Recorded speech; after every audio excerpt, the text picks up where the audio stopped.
Hey everyone, I'm Ultimate456, you're the Ultimates, and welcome to episode 1 of Let's Platinum Elden Ring. Yep, we're finally getting started with this. Man, it has been quite a long time, I know, and I'm sorry for the wait, but I'm finally, at least I think I'm finally prepared to give this a go. This is a gigantic game, and I'm going to do my best to get through it as best as I possibly can. So let's get started. We'll accept the EULA and privacy stuff. Accept. And then once it's done doing what it's gonna do. Alright, information. Close that. Alright, first, I don't want that on. That's fine. I do want to prioritize frame rate over quality. The difference is, well, at least I'm not great at telling the difference, but yeah, frame rate, because when you do quality, it just slows down too much. Motion sensor functions, we want that off. I want to invert the y-axis. Auto wall, I actually don't know what those ones are. We're going to reduce the music there. Voice is fine. Maybe there. Brightness is good. All that is good. Okay, I want to play offline. And yep, cool. And cool. Alright. Boom. Right at the end of the music there. Alright, new game. Next. The one on the right is barely visible now. Next. Alright, and we get to choose our class. So we have Vagabond, Warrior, Hero, Bandit, Astrologer, Prophet, Samurai, Prisoner, Confessor, and Wretch. Quite a few different ones to choose from. It doesn't really matter what you choose because you can make your character however you want to make it in the long run. I'm just going to go with Vagabond because that's what I'm most familiar with, and I think it's probably the easiest. Let's go with type A. U-L-T-I-M-A 456. Alright, yep, young, vagabond. Alright, keepsake. So we have a few different keepsakes. We have the Crimson Amber Medallion. It is a medallion inlaid with Crimson Amber, increases maximum HP. Decent. Lands Between Rune. The gold of grace shining in the eyes of the people of the lands between, used to gain many runes. This is decent as well. Golden Seed. A golden seed washed ashore from the lands between, said to enhance sacred flasks. Fanged Imp Ashes. The ashes of small, diminutive golems. Ashes are said to hold spirits within. Cracked Pot. The 3 strange cracked pots that somehow mend themselves. A container for certain throne items. Oh, 3 of them, I didn't know that. Stone Sword Key. 2 stone keys shaped like swords. Breaks the seal on imp statues but can only be used once. Bewitching Branch. 5 sacred branches charged with beguiling power, said to originate from the demigod Mikola. Boiled Prawn. 5 pieces of boiled prawn boosts physical damage negation, and Shabriri's Woe. The crazed likeness of a noble whose eyes have been gouged out. Attracts enemies' aggression. None of these are particularly good long term. I think the 2 best ones are probably the Lands Between Rune and the Golden Seed. The Lands Between Rune, I think, gives you 2,000 runes, which is the souls or echoes or currency of the game. But the Golden Seed will give us an extra flask early on. So I'm going to go with the Golden Seed. I think that's the best one that you can get. I don't care about the template or appearance. We're never going to be seeing our character. And last but not least, this first episode will be an hour long, so enjoy.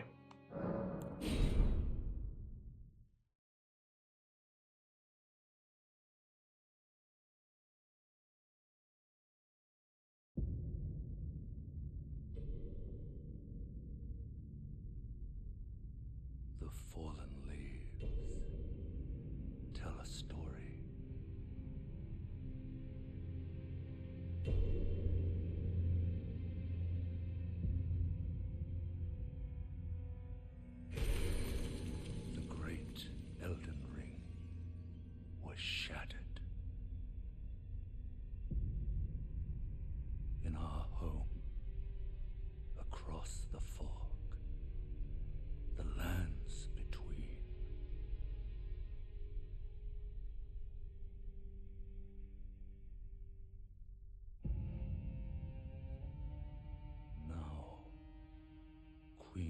Marika the Eternal is nowhere to be found.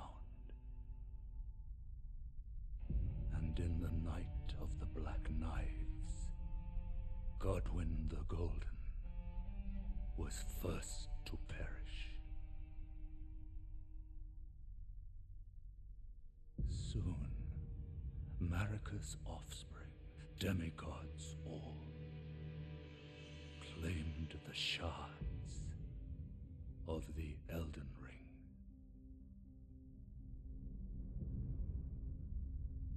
The mad taint of their newfound strength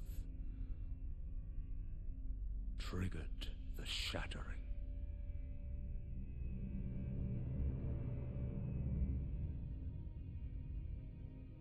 A war from which no lord arose. A war leading to abandonment by the greater will.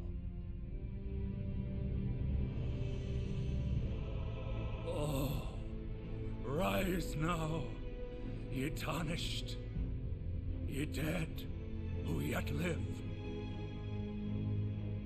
The call of long-lost grace speaks to us all.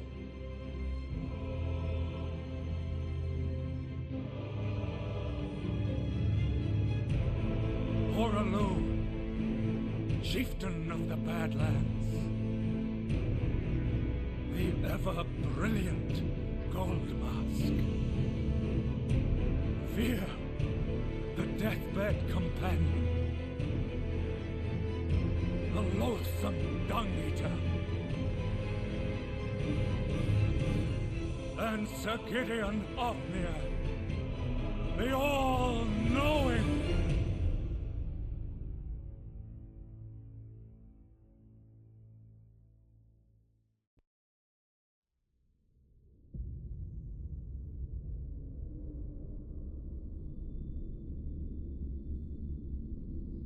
And one other, whom grace would again bless, a tarnished of no renown.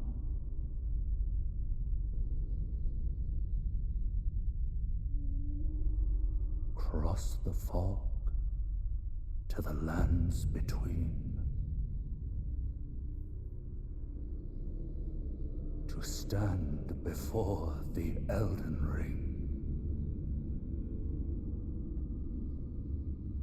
and become the Elden Lord.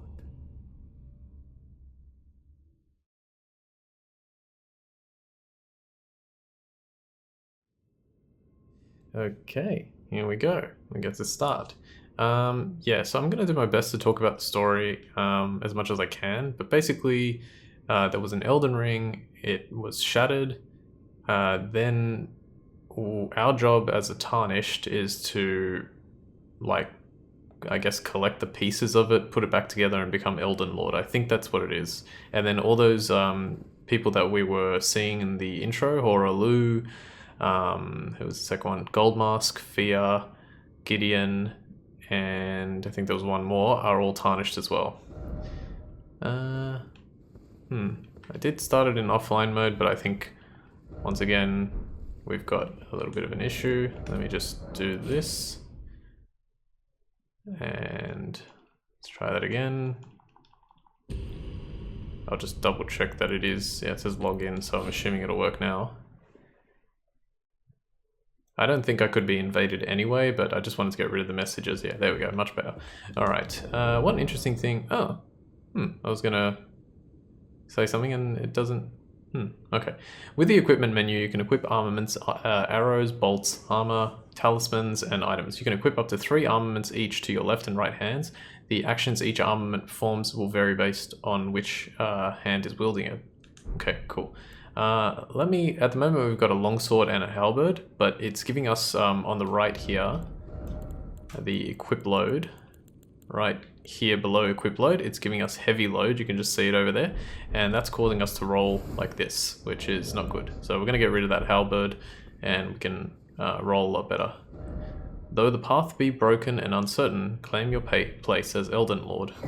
Here we get the Tarnished Wizened Finger.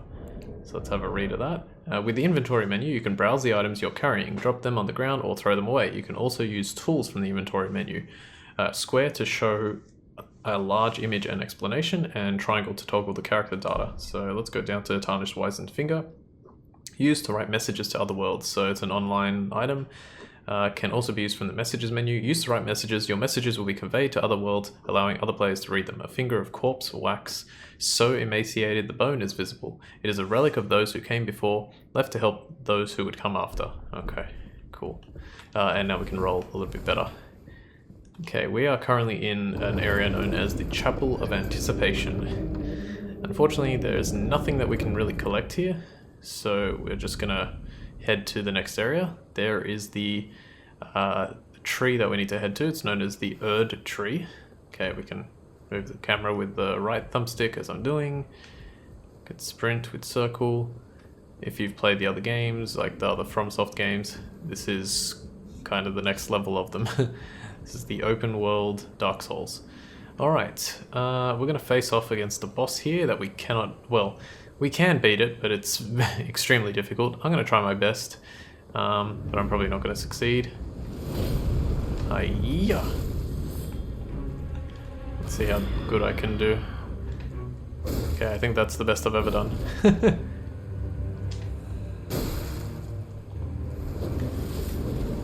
Nice trade.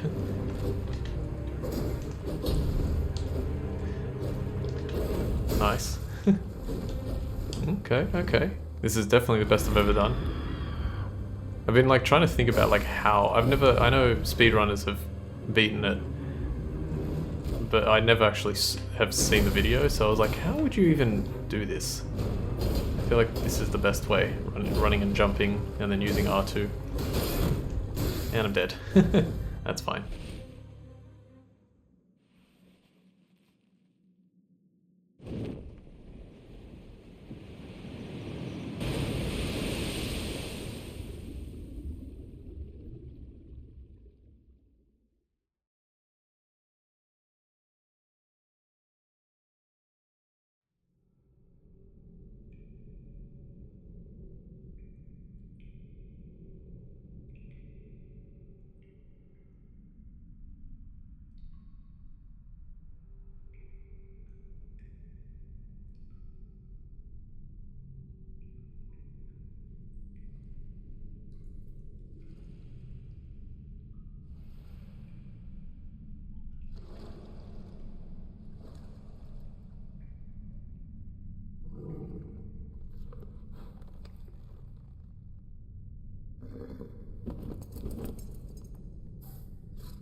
Don't worry, Torrent.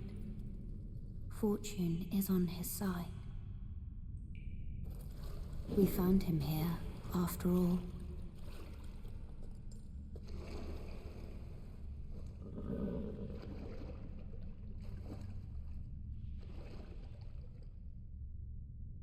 One of his kind is sure to seek the Elden Ring.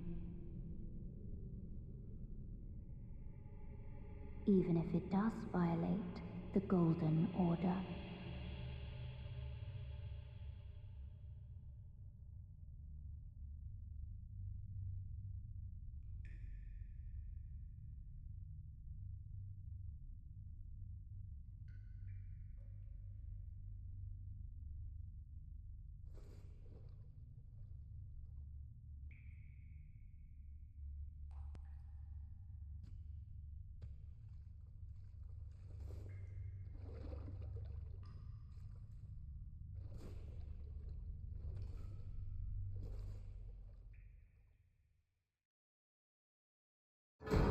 Okay, so now the game technically finally starts.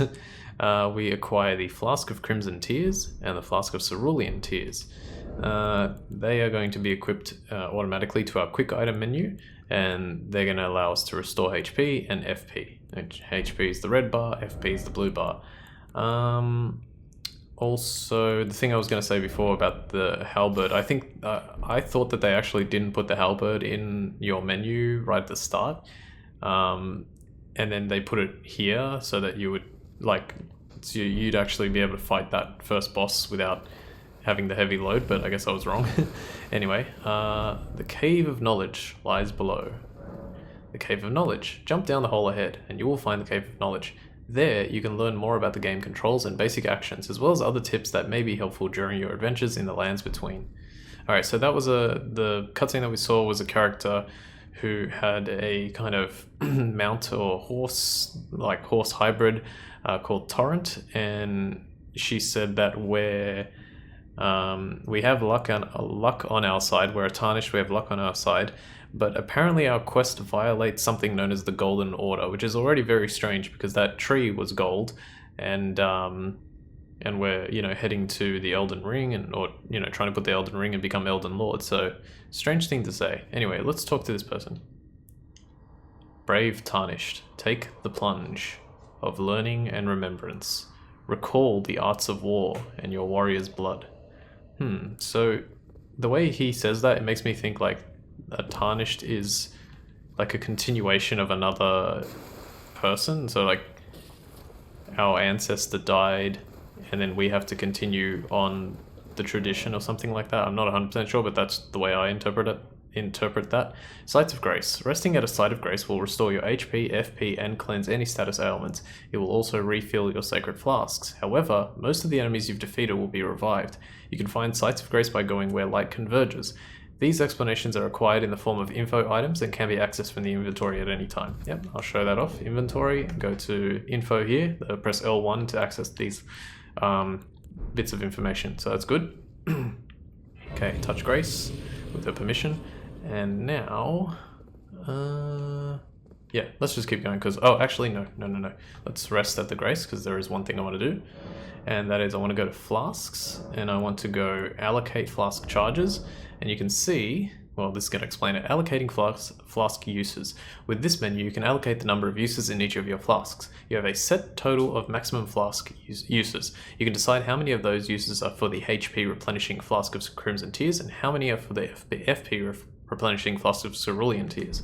So we're going to go all 4 to health because we don't have any magic because we're a vagabond or like a warrior type class, so we don't have any magic yet. We will be getting some a bit later. We can also remove the flask of Cerulean Tears from our quick item belt. Another thing, I'm going to be trying to do kind of a mixed build at the start using a whole bunch of different items, and then as we get closer to sort of like the middle and end of the game, I will probably pick a specific build. Alright, there's our first enemy. We can press R3 to target him and R3 going to release the target, and then R1 to attack. Cool, done. Next one. Use R2 for a strong attack. There we go, does a bit more damage.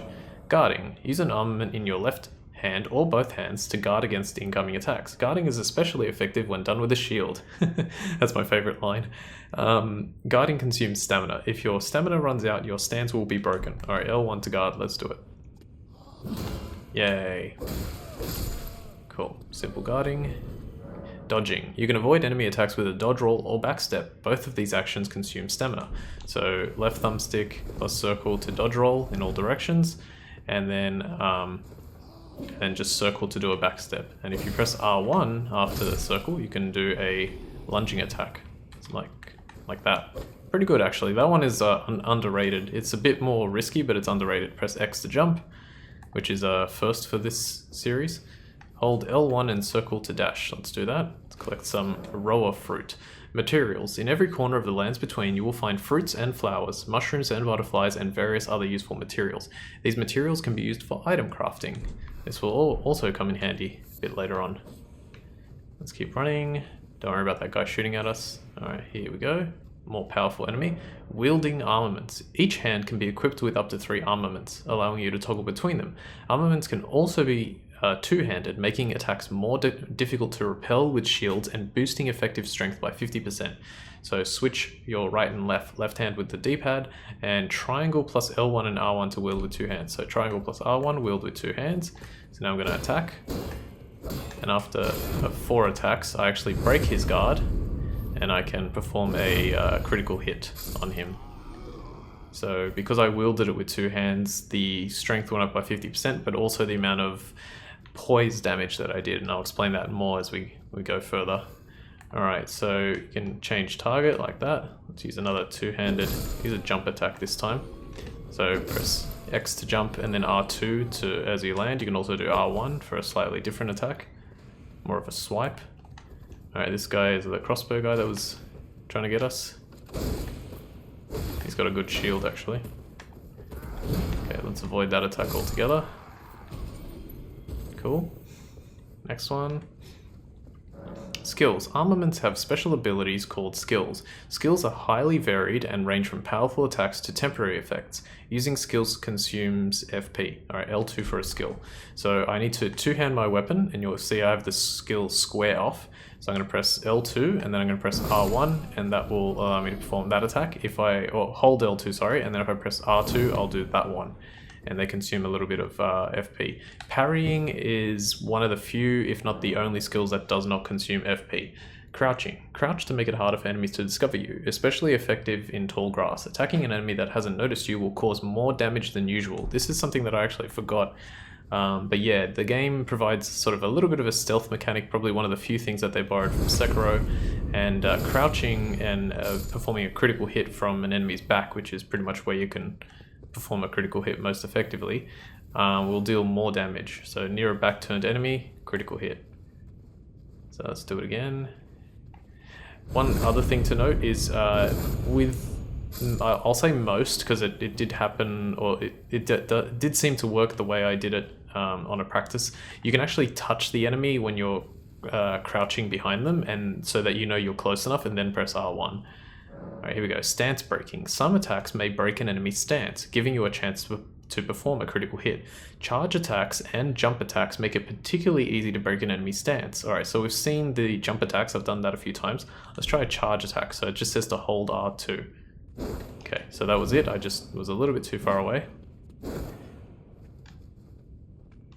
There we go. And I broke his stance, and now I can perform another critical hit. So you can see already this weapon is literally the first weapon they give you, and a critical hit performs 325 damage. That's huge. Alright, Stakes of Marika. Upon dying, you will be revived at the last site of grace that you visited. However, if there is a stake of Marika near where you died, you can choose to be revived there instead. Yeah, I know I said Marika and then Marika. You can choose to be revived there instead. This is very helpful for, you know, participating in boss fights and stuff like that are more difficult, more challenging. So we're going to have one right here against the Soldier of Godric. So all we want to do... Okay, they're going to teach us about guard counters. You can perform a counterattack immediately after blocking an enemy attack. Guard counters make it easy to break an enemy's stance. R2 immediately after blocking an attack. So I'm going to hold L1. I'm going to press R2. It's going to perform a guard counter. He got stance broken, and we can perform a critical hit to take him out in one fell swoop. Alright, cool. That was actually quite a lot of runes for that. Oh yeah, one thing I want to point out, you can't really see it clearly, but the symbol for runes in this game, yeah, you can't really see it on the bottom right there. It looks really similar to that gold blood gem from Bloodborne. I think it's the one that you get from opening the gold pendant or something. I can't quite remember, but yeah, it looks really similar. Alright, let's get the strength gesture. Probably one of the few gestures in this game and probably ever that you can actually find on a body. There's an item over there that we can't get yet. We will get it eventually. We can't get it from where we are. So let's open this door. Just so you know, this is gonna be, you know, to get the platinum trophy, but it is going to be as close to 100% as I possibly can get. It is going to take a very, very, very long time. But as I've been playing it, I've been sort of doing really well and figuring out some decent strategies, especially early game, how to get past bosses and, you know, make some good progress in short amounts of time. So hopefully it won't take as long as I think it will take. We'll see. Still going to take a while. Okay, here we picked up a finger severer and a tarnished furled finger, I think it was. I'll see it in a moment here. Cooperative multiplayer. Use Tarnished's Furled Finger to write a gold summon sign. Cooperative multiplayer will begin once you have been summoned by a player from another world. You will take the role of an ally, a Furled Finger, and your objective is to defeat the area boss. The compass at the top of the screen indicates the direction of the summoner, host of fingers. So Finger Severer and Tarnished's Furled Finger. So we'll have a quick read of those. Item for online play, create a summon sign for cooperative multiplayer, arrive as a cooperator with the objective of defeating the area boss of the world to which you were summoned. A finger of corpse wax furled like a hook. It is a relic of those who came before, left to help those who would come after. Okay, so yeah, you put this at near a boss gate, and then you can summon someone to help you. Finger Severer. Use as a host of fingers to select a summoned player and send them back to their world. Use when you have been summoned to another player's world to return to your own world. This phantom blade severs the link formed by a furled finger, but the maidens scorn those who abuse its use. Interesting. We'll learn about the maidens very soon. Let's hop in here. I'm going to take this elevator up. Okay, making good progress. 30 minutes in, done with the intro. Just making sure everything's good. Yep, alright. Run up here, check on both sides, and open the gate to the very beginning of this game. This is Limgrave. First area in the game, and it looks great. It looks really, really cool. There's the Erd Tree in its magnificence. Let's head over here to a grace point that's right ahead, and let's also grab this first. You'll notice this doesn't happen, well, it happens throughout the game, but this is it's pretty much the earliest one you can get. This sort of wisp got like an orange color to it. This denotes like how important this item is. It is an online play item, so it's like a critical online play item, but yeah, this denotes how important it is. So you're going to find white ones, which are common, blue ones, which are rare, and orange ones, which are essentially like legendary. So let's get that. Summoning pools. In each area, you may find effigies of martyrs. These effigies are summoning pools. You'll find it easy to summon other players at these locations, as co-op and hostile summoning signs created with small effigies gather at summoning pools. So this is kind of just like the area that you would use to summon, I think. Small golden effigy, let's read that. Send a cooperative summon sign to several nearby summoning pools, activated pools only. In cooperative multiplayer, your objective will be to defeat the area boss of the world to which you were summoned. Okay, yeah, we're going to find a lot of those throughout the game. Make sure you keep pressing triangle everywhere you see roller fruit and any other materials that we can collect, because yeah, we're going to need that eventually. We don't want to run out. My first playthrough, there's no way I can run out. I picked up like everything. Guidance of Grace. Grace exists to guide the tarnished and lead them along the proper path. Even now, some sites of grace retain that power. Their golden rays will guide you along your way. So it's you can kind of see it here. The grace is pointing in a certain direction, and I'll show you a bit more. The map. Use your map to check your current position, as well as the terrain and surrounding structures. You can update your map with new information by finding map fragments at stels along the road. Stels are like these sort of small monuments that you'll see, or tall but thin monuments.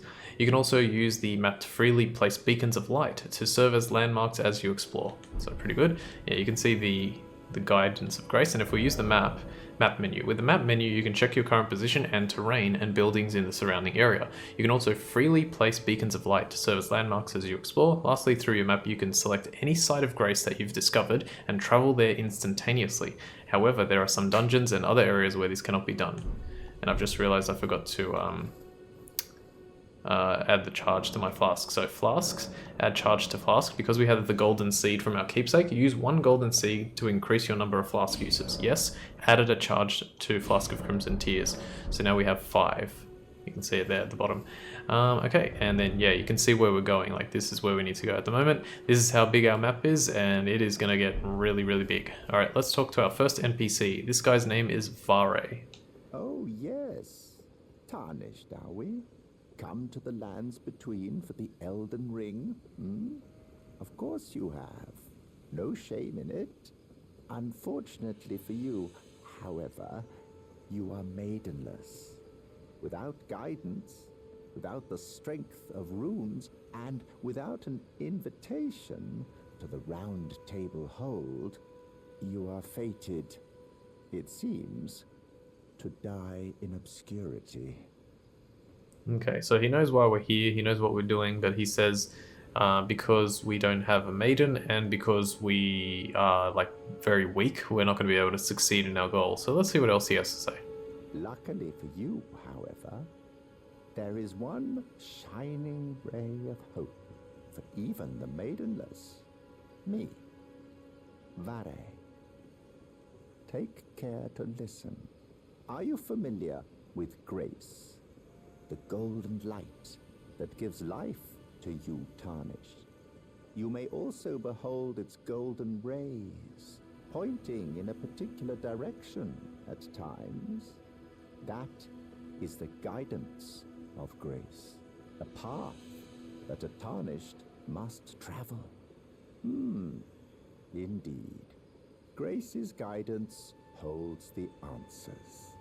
It will lead you tarnished to the path you are meant to follow, even if it leads you to your grave. Okay, so now he's telling us about the guidance of grace. We need to follow that to reach our goal. Grace's guidance will reveal the path forward, most certainly, to Castle Stormvale, over on the cliff, the home of the decrepit demigod, Godric the Grafted. Okay, so that is Stormvale Castle. It's home to someone known as Godric the Grafted, and he's a demigod.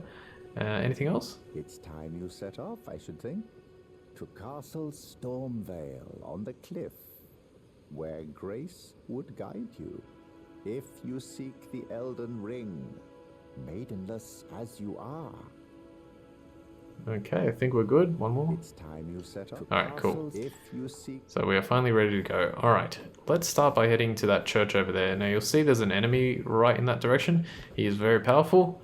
We pretty much cannot beat him at this stage, so we're going to avoid him at all costs. So let's head down here, carefully falling down these cliffs. And on the way, we're going to try and take out a few of these just regular enemies. Roll over this little skull thing here to collect a golden rune 1. Each golden rune and its level gives a different amount of runes on picking it up and using it. Golden rune 1 will give you 200 runes. There's rune fragments here. We can use that for a few things to make. I'm not going to worry too much about that right now. Okay, and lastly we want to roll over this one and get that. Alright, I think we have enough to do what we want to do. So we're going to go over here. You can see that big enemy. Can't quite see him, but he's wandering over there. We needed to get here without being attacked by him, so that's good. And we'll touch this grace point. Awesome. Okay. Fast travel to sites of grace. Through your map, you can instantly travel to any sites of grace that you've discovered. However, there are some dungeons and other areas where this cannot be done. Yep, come to that eventually.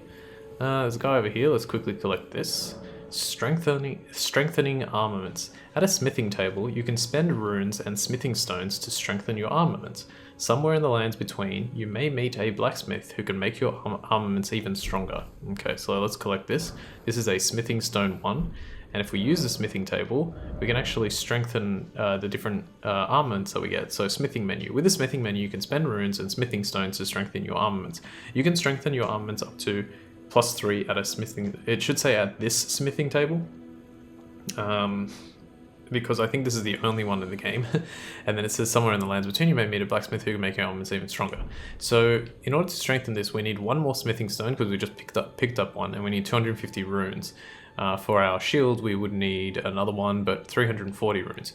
At the moment, for the amount of the game that I've played and practiced, I haven't actually upgraded anything. I've been collecting a lot of smithing stones, but just nothing that has like struck out to me as like, yep, this is what I'm going with. So we will eventually use that, but not right now.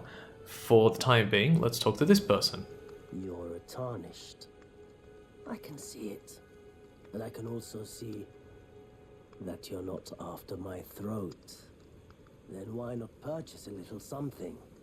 I am Kalé, purveyor of fine goods.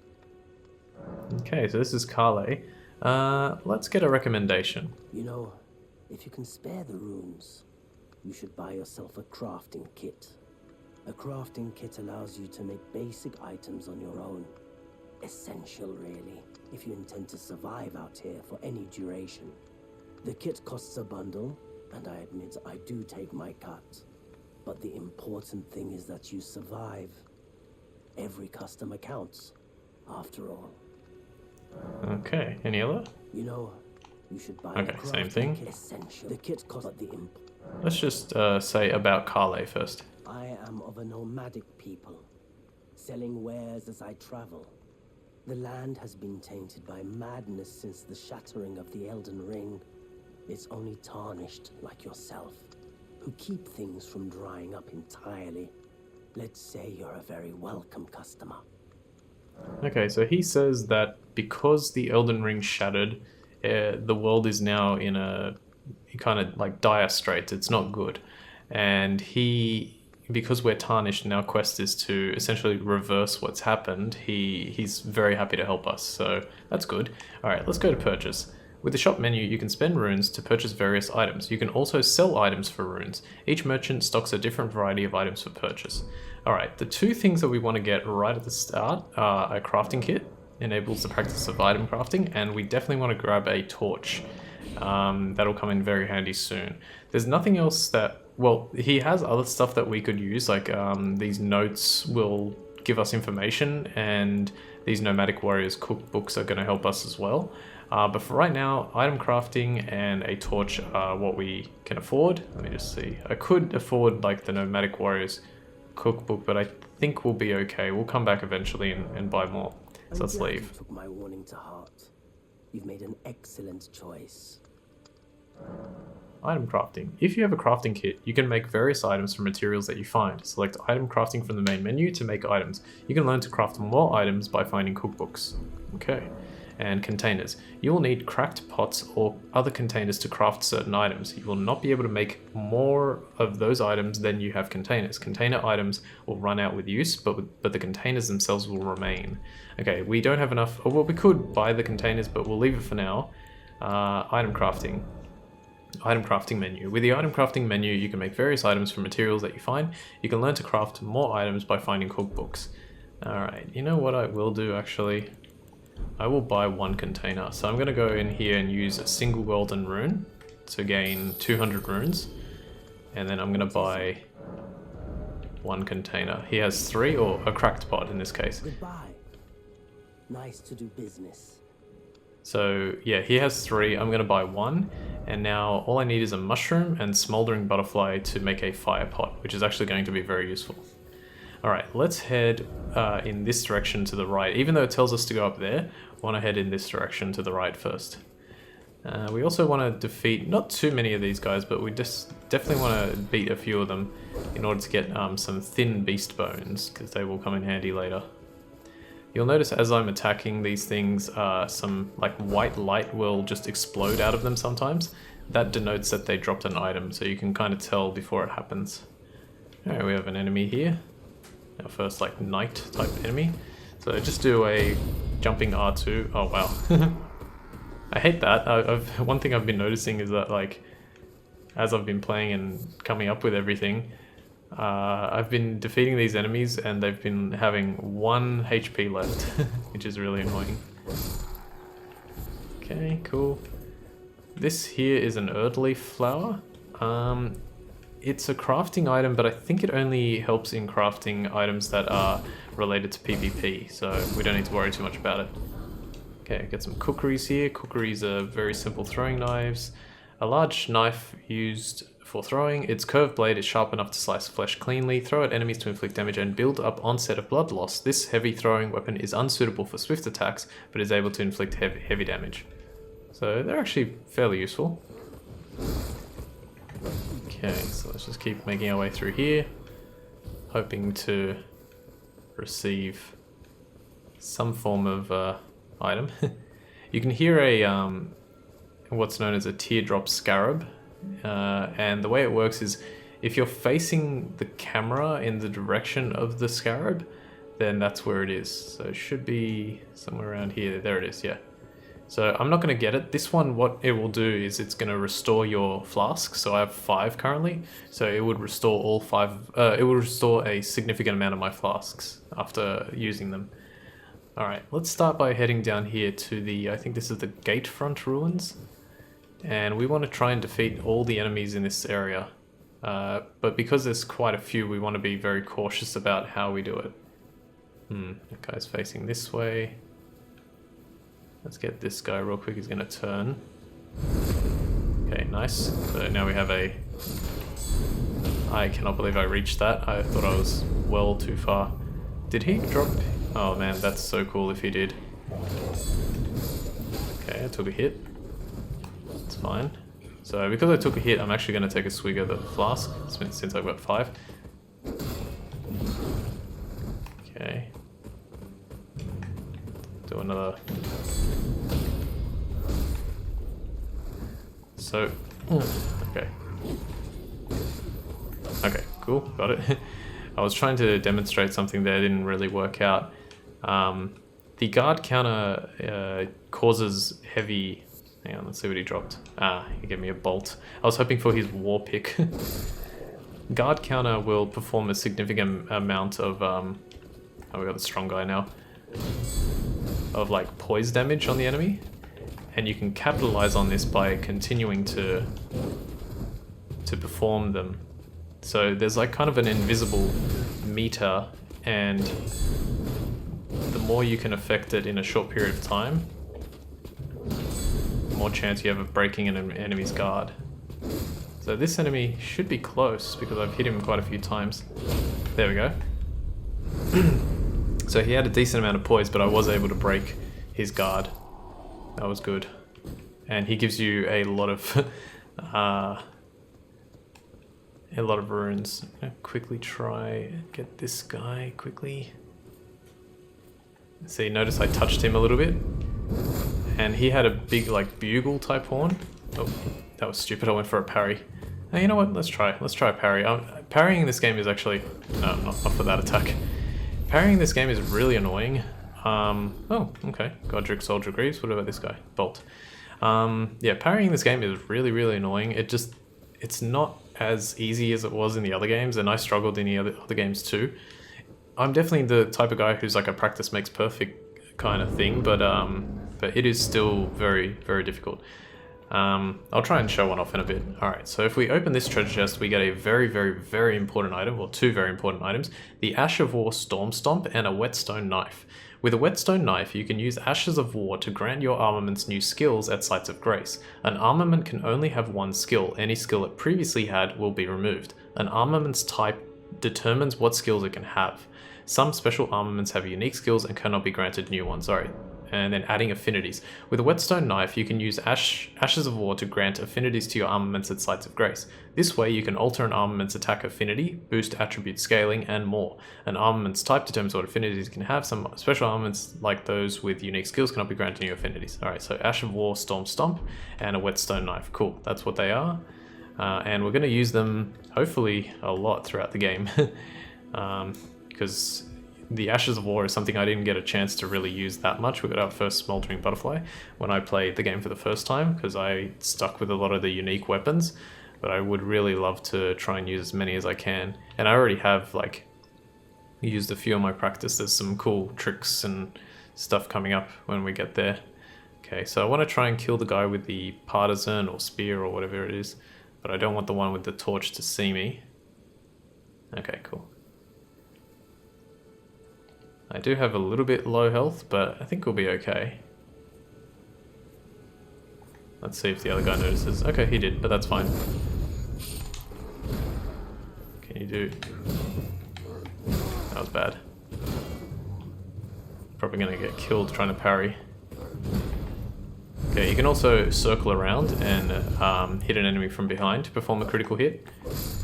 And he still had invincibility or iframes when I tried to swing there, so that's why it didn't work. Alright, in this in this treasure chest we find a very important item known as the flail. The flail is a very, very, very good weapon for the early game.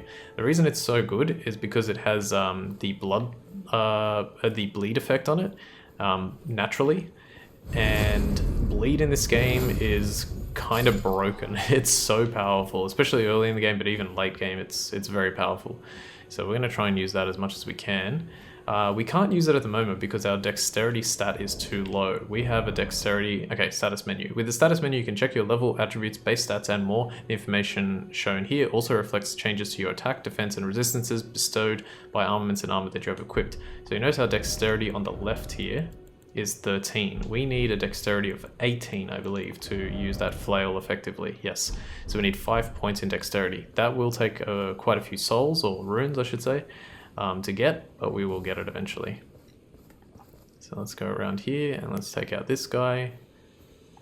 So we just want to be really careful, especially early on. Like we have, like the guy said, we're maidenless and we have nothing good. That was a good shield to get, or a good item to get. And in this one, what goes well with a shield? Well, a sword. The Lord Sworn's Great Sword. Very powerful, very heavy. It is, what is it called? Is it a heavy sword? Is it colossal? It's probably a great sword or something. It's not that great, it's only just good. Alright, and my brain was like, what should you do right now? Hey, I got the parry, why not?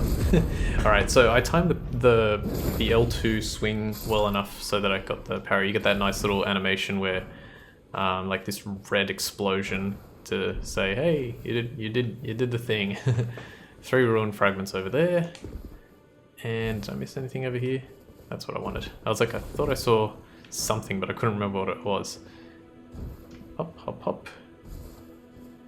Okay, even though this is the last enemy, we're still going to be safe. You can also sprint when you're crouched. So if you hold circle when you're crouched, you can actually move a bit quicker. Alright, vanquishing enemy groups. This is very important. Vanquishing an enemy group will replenish your flasks. The number and type of flasks to be replenished varies depending on the enemy group. You cannot replenish more flasks than your maximum amount allows. So you'll see here I have 2 and I'm back to 5 because I defeated basically all of the enemies in this area. There's quite a few, and like when they say it varies, like it really varies. Let's grab this herba. It's going to be useful for a few other items that we can potentially make later. And here is a stele. This is what a stele looks like, and we can collect the map for Limgrave West. And if we open our map now, you can see a new map has been found, Limgrave West. That looks a lot better. So this is the area of Limgrave. We started over here, we worked our way up to the Gatefront ruins, and that's fantastic. Let's go to the Grace Point up there and collect that, and looks like we still have some time left to do some stuff. Cool. I was wondering how long or how much I could get done in this first episode with this first hour, but this is good. And look how many runes we have, 1748. Alright, touch Grace again with her permission, and rest at the side of Grace.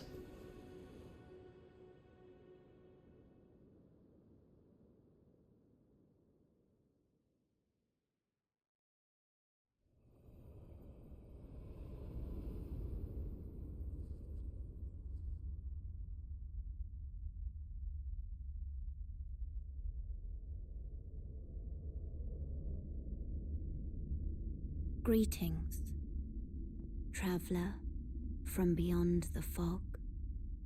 I am Melina.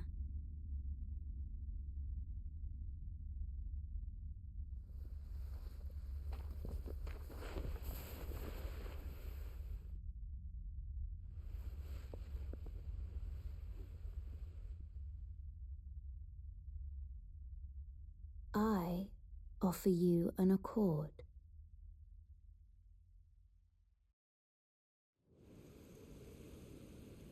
Have you heard of the Finger Maidens? They serve the 2 fingers, offering guidance and aid to the tarnished. But you, I am afraid, are maidenless. I can play the role of maiden, turning runes into strength to aid you in your search for the Elden Ring. You need only take me with you to the foot of the Erd Tree. Okay, well, She seems normal and nice enough, apart from the tattoo or whatever it is on her eye, so let's accept. Then it's settled. Summon me by grace to turn runes into strength. Ah, another matter. I bequeath to you this ring.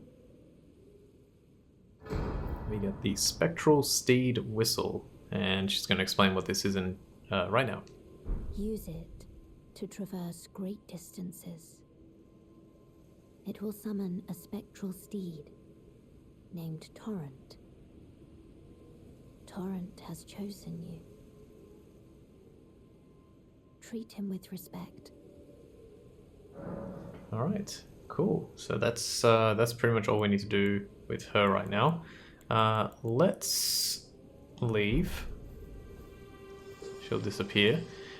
Horseback riding. Use the Spectral Steed Whistle to summon and ride your Spectral Steed. If your Spectral Steed dies, you can summon it again, but it will cost 1 flask of Crimson Tears to do so. You can dismount by using the whistle again or by pressing L3. Alright. Pouches. From Pouch in the main menu, you can equip 6 items to your pouches. 4 of those items can be used without opening the main menu. Triangle and up, triangle and right, triangle and left, and triangle and down. This is very useful, and it's a good thing they told us right now because we want to do exactly that. So open the main menu, go to the right here, get rid of this Memory of Grace. We don't really need it, just press square to get rid of that. It basically returns you to the last grace point, but you lose all your runes, and it's silly. We're gonna go into pouch, I do pouch 2 all the time. Summon and ride Torrent, Spectral Steed. Press X, it's just a delicate goldwork ring, can be used as a finger whistle.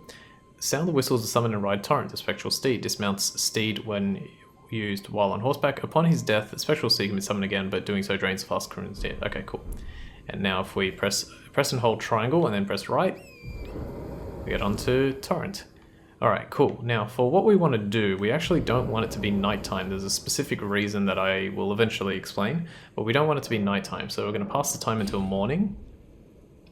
See a nice little graphic here in the bottom right hand corner. Alright, so now it's morning, and now we're going to head in this direction. So I've already kind of, like, the way I'm doing this is I'm going to go from place to place. I've tried my best to sort of come up with some semblance of, you know, a proper direction to head and places to go, directions to go, all that kind of stuff, like where we should go first, second, third, just to make it life as easy as possible. So let's grab this grace point right here, hop off. I think there's some enemies up here, but I really want to read this sword because I'm realizing now that we actually don't come back here. There is an enemy over there. Please don't come any closer. Maybe if I crouch. I just wanted to read this for the story. This is one of the best things about this game, is that these really large swords have a pretty good explanation of the story, like they're very good evidence for story. Godric the Golden, humiliated, having tasted defeat by the blade of Mikola, now on his knees begging for mercy. Okay, so yeah, like to a brand new player that doesn't really mean a whole lot, but for, you know, I guess someone like Vardy Vidya, that would be very useful information to have when trying to uncover and work out what the story of the game is. Alright, we want to head over there to those yellow trees. I just want to avoid this guy on horseback because he is quite strong. It's probably possible for us to defeat him, but yeah, he's quite strong. Quickly show this off. You there? Could you help us out, Kalé? Alright, so someone's talking to us and we will find out who they are. Bird's eye telescopes. You can use the bird's eye telescopes found in various areas to get a bird's eye view of the terrain in that direction, or in the direction the telescope is facing.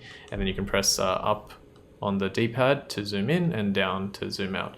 So this is kind of like, you know, getting a lay of the land. You there, stop pretending you can't see me. You can actually see, oh wow, I didn't realize you could see Stormvale Castle and everything. You can do a full 360. Awesome. Okay, so let's get out of there. Why won't anyone look me in the eye? I'm not What's that this? ugly, am I? Am I missing something? Oh, okay, it's just an arterial leaf. That's really, I don't remember that being there. Alright, so the way this works is a whole bunch of yellow trees, and you're supposed to realize that this tree is brownish or slightly different colored. And you roll into it and you find another NPC. What'd you go and do that for? Okay, let's talk to this guy. Oh, yes. I remember. Some clod turned me into a tree. You were just breaking the spell, weren't you? Thank you. The name's Bok. I was pushed out of the cave, told not to come back. Not ever. Then I ended up as a tree. Lucky you came along, really. Okay, so someone turned him into a tree. Oh, what a shame. When they threw me out of the cave, they took everything I owned. And so this is all I have to express my thanks. I hope you can forgive me. Alright, and we get 10 mushrooms. Normally that wouldn't be good, but at the very beginning of the game, that is actually very useful. Or, well, if you can afford to wait for a while, I could sneak back into the cave and bring back something of actual value. Then I'd be of some real use to you, I reckon. Okay. Right, but I'll need a moment. I'm frightened of them, so I have to gather myself. My knees start knocking, just thinking about that god-awful cave on the shore. Okay. Right. Okay, cool. So we've exhausted his dialogue, and he's told us about a cave on the shore, so that's where we want to go next. Before we do that, we want to actually fast travel back to the Church of Elleh, so that we can buy some more stuff from Kalé, and also one other thing. Oh, perfect. Tarnished. May I have a word? Yes. Let's quickly have a word with this person. A pleasure to meet thee, Tarnished. I am the witch Renna. I'd heard tell of a Tarnished hurtling about atop a spectral steed, and upon looking into the matter, the talk I surmise is of thee. Thou art possessed of the power, no? To call forth a spectral steed named Torrent. I can call the Spectral Steed. Ah, as I had hoped. I was entrusted this for thee, by Torrent's former master. Interesting. Okay, so we get the Spirit Calling Bell and the Lone Wolf Ashes. Oh, she's going to explain what they are. 'Tis a bell for calling forth spirits. Summon them with it. From ash and return to the Erdtree, the spirits will obey thine command but briefly, as they recall battles past. Now it is thine, to do with as thou wishest. Summoning spirits. With a Spirit Calling Bell, you can use ashes to summon various spirits. Summoning typically consumes FP. You can only summon one type of spirit at a time, and you cannot summon spirits during multiplayer. Alright, one more talk. Forgive mine intrusion, Tarnished. I doubt we shall again meet. But all the same, learn well the lands between. How long will it be, I wonder, before the Tarnished tire of obeisance to the two fingers? Interesting. So, yeah, she's very mysterious, and she says she wonders how long it's going to be before the Tarnished tire of obeisance to the two fingers, which basically means, like, how long are we going to do as the two fingers say? Okay, we have a little bit more time. Talk to Kalé. Weren't you? Well, you're back. Care to buy something? Okay, so now that we have a few more runes, let's go ahead and purchase the rest of the cracked pots too that he has. We definitely want to buy the Nomadic Warriors Cookbook 1 and 2. Fortunately, we don't have enough for the Missionaries Cookbook or the 2 notes, but we will get that later, and also the telescope, because those are going to be useful to us. The rest is fine, so that's good. Anything else to say? There are others of my people who yet survive in these lands. If the mood takes you when you meet one, then offer them some trade, won't you? My people, wanderers all have long been spurned by the grace of gold, which is why we cannot settle, but instead are forced into this pitiful, unceasing journey. But thanks to that, things are not so different for us now, though the Elden Ring is shattered. I think this makes us kindred spirits of sorts. Your people, the Tarnished, and mine. Okay, so he says that there's a lot of other people like him around the world, and we're going to work together pretty well. Perhaps you don't need to hear this, but see that no harm comes to my kin. We have a saying, we wanderers.